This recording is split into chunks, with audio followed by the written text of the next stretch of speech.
I teamed up with John Burroughs and Jim Penniston. That's our book on the subject. The only UFO book in history to have required security clearance from both the British and American governments. There were a few copies in the foyer, but I'm afraid they've all sold out now. But you should be able to pick up some copies fairly cheap on Amazon. So I'm going to conclude, I think, with just a few general remarks, some of which I've made before, but I think they get to the heart of really my position on this. I can tell you what UFOs aren't. I mean, it's not all swamp gas and weather balloons. There are some genuine cases that are unexplained, but we don't know for sure that they're extraterrestrial. That is one of a number of competing theories that's been looked at in government, but no definitive conclusion, certainly so far as the British government, has been reached.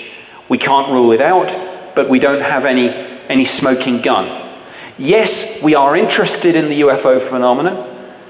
The primary reason for that, because our project has been embedded in the military and defense, is not scientific curiosity, it is technology acquisition. If there are UFOs, we would very much like to know about the energy source, the propulsion system, the aerodynamics, the radar signature, and we'd like to build one ourselves.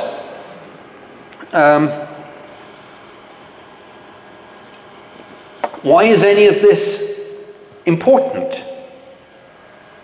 I think the question of whether or not we're alone in the cosmos, and the related question of whether or not we're being visited, those really are some of the biggest and most profound questions we can ask ourselves. And unlike other big, profound philosophical questions, is there a God?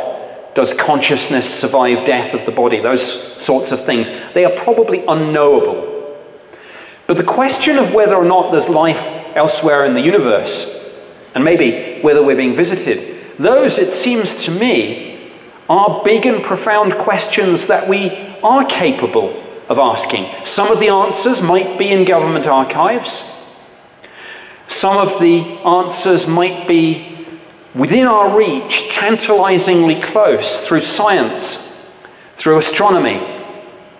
Yuri Milner now putting $100 million of fresh money into Breakthrough Listen to beef up the search for extraterrestrial intelligence using radio telescopes.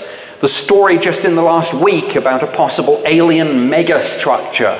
Have we detected the first Dyson sphere that people in some parts of the astronomical community who've thought about this think that these things might exist? If there are civilizations out there with these sorts of technologies, we are just now getting to the level where the technology to detect them will be within our grasp. Yuri Milner and his money might do it. The Square Kilometre Array radio telescope might do it. When it's fully constructed, it will have the power to detect something like an airport radar out to a distance of 50 light years. You know, if there are these civilizations out there, we are tantalizingly close to detecting their fingerprints. So with that remark, I'm going to conclude and take some questions, but finally, and with apologies to Nick Redfern, I do just have to make one final announcement, which plays to what governments do and don't know about UFOs and how governments sometimes treat witnesses.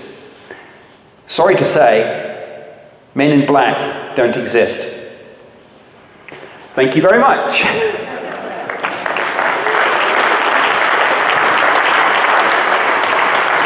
Very cool, ladies and gentlemen. Fascinating.